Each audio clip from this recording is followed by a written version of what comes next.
8 Star Trek Vulcans who lost control of their emotions. Ever since Mr. Spock's Leonard Nimoy first appearance in Star Trek, the original series, Vulcans have been a staple of Star Trek canon. In shows like Star Trek, Strange New Worlds, or Star Trek Voyager, among others, Vulcans stand front and center. In other shows like Star Trek The Next Generation or Star Trek Discovery, Vulcans may not be on the bridge, but Vulcan characters nevertheless have a lot of influence. Even in Star Trek Deep Space Nine, where Vulcan characters are few and far between, the influence of Vulcans on the Federation as a whole remains palpable. The reason for their influence is obvious. Vulcans are iconic. From their green blood to the elegant Vulcan nerve pinch that few non-Vulcans can replicate, the various Vulcans of Star Trek never fail to impress both audiences and crew members alike. But what really sets Vulcans apart are not their physical abilities, but their mental abilities. Vulcan logical philosophy undergirds the core values of the Federation, and hand in hand with that logic comes the unique Vulcan virtue of extremely repressed emotions. Despite this ideal, however, at least 8 Vulcans so far have lost control of their emotions, if only briefly. Because Star Trek Enterprise is set more than a century before the original series, Enterprise was able to tell the story of the early relationship between Earth and Vulcan. Central to that relationship is Vulcan Science Officer Subcommander T'Pol Jolene Blalock, the first Vulcan to serve as a science officer on a Starfleet vessel. T'Pol, however, was far from the perfect Vulcan. Her own mother commented that T'Pol's emotions were always close to the surface, even as a child, and her record on the USS Enterprise certainly backs that up.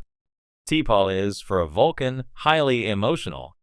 Throughout Enterprise, T'Pol has a lot of great episodes with many small emotional reactions.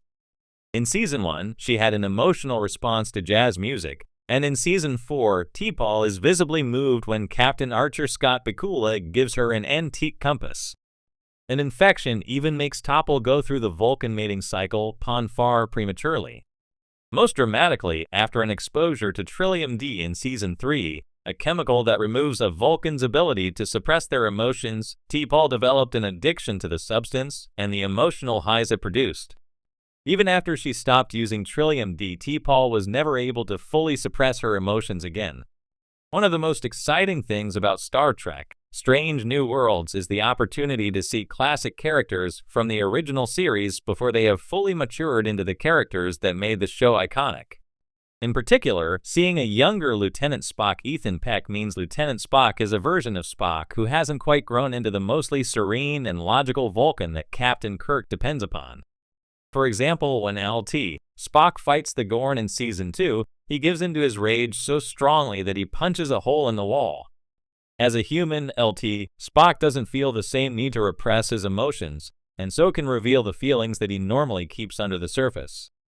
Most revealing is the Strange New World Season 2 episode Charades, where LT, Spock is made fully human. As a human LT, Spock doesn't feel the same need to repress his emotions, and so can reveal the feelings that he normally keeps under the surface.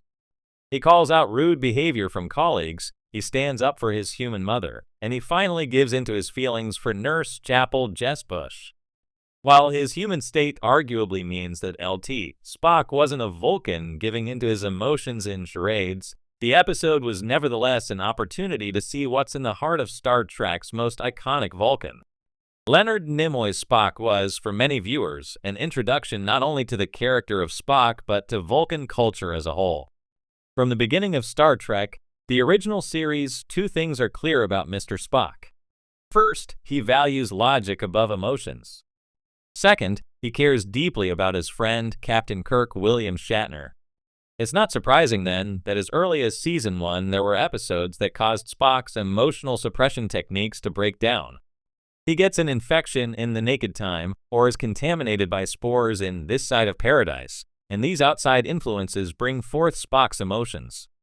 Vulcans are known across the galaxy for their unwavering logic, mastery of emotional suppression, and devotion to the teachings of Surak. But even the most disciplined minds can crack under pressure, revealing the fire behind the mask of serenity. These 8 Vulcans, whether through trauma, temptation, or sheer will, abandoned logic, however briefly, to remind us all, Even the most rational beings are still, at their core, sentient and emotional. 8. Tuvok, the meltdown in Meld Voyager. Security Officer Tuvok was the epitome of Vulcan discipline, until he mind-melded with a murderous Betazoid crewman.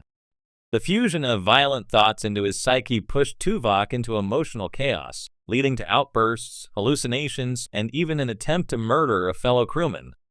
His struggle was raw and visceral, a chilling reminder of what lies beneath Vulcan calm. 7. Sarek, grieving in Unification TNG. The legendary ambassador Sarek spent his life in service of logic and diplomacy. Yet, in his final days, suffering from Bendy's syndrome, Sarek's control broke down. He openly wept, expressed regret for choices made, especially his distance from Spock, and clung to emotions he once scorned. His breakdown was heartbreaking, humanizing a figure who had long seemed untouchable. 6. Spock, Rage and Amok Time to Us. In one of the most iconic Vulcan stories ever told, Spock undergoes Ponfar, a biological madness that strips away all rationality. He returns to Vulcan to fulfill his mating bond, but when the ritual unexpectedly pits him in a battle to the death against Captain Kirk, Spock's rage takes over. His scream upon believing he's killed Kirk is a primal, unforgettable moment. 5. Saran, Zealotry in the Forge Enterprise. Though Saran believed he was preserving Surak's legacy by harboring the Katra essence of the Vulcan philosopher, he often used emotion-laden rhetoric to rally others. His passion, though cloaked in logical intent, revealed a man who was more than just a messenger, he was a believer. Sometimes, belief burns hotter than reason. 4. Tesla Paul, Addiction in Fusion and Damage Enterprise. T'Pol walked a razor's edge between logic and emotion for much of her time on Enterprise. A forbidden mind meld awakened intense emotional experiences, and her subsequent addiction to Trellium broke her down piece by piece. Her withdrawal was painful and exposed a hidden world of longing, guilt, and vulnerability. Her arc remains one of the deepest explorations of emotional struggle in Vulcan history. 3. Michael Burnham, Fury in the Vulcan Hello Discovery. Though only half Vulcan by upbringing, Burnham's initial reactions to the Klingon threat showcased how emotion can override training. Her mutiny against Captain Georgiou was driven by fear and a desperate need to protect. It was an explosive act from someone who had been taught to bury all feeling, and it cost her everything. 2. Sibak, Laughter and Liberation in the Final Frontier. Sibak, the half-brother of Spock, embraced emotion as a path to enlightenment. He saw pain as power and joy as truth. Sibak didn't lose control, he rejected it. His rebellious ideology turned him into both a heretic and a visionary, and his smiling face was as alien to Vulcans as it was fascinating. 1. Spock again, tears in Star Trek II, The Wrath of Khan. It's impossible to ignore Spock's final moments. As he sacrifices himself to save the Enterprise, he shows not panic, not rage, but a quiet and deep love for his friends. I have been and always shall be your friend, he says, eyes welling. It's not just a moment of emotion, it's a triumph of humanity. From mind meld-induced madness to the agony of love and loss, these Vulcans prove that emotion is not weakness, it's part of what makes life meaningful. Even in the most logical corners of the galaxy, the heart sometimes wins. It's impossible to ignore Spock's final moments. As he sacrifices himself to save the Enterprise, he shows not panic, not rage, but a quiet and deep love for his friends. I have been and always shall be your friend, he says, eyes welling. It's not just a moment of emotion, it's a triumph of humanity. From mind meld-induced madness to the agony of love and loss, these Vulcans prove that emotion is not weakness, it's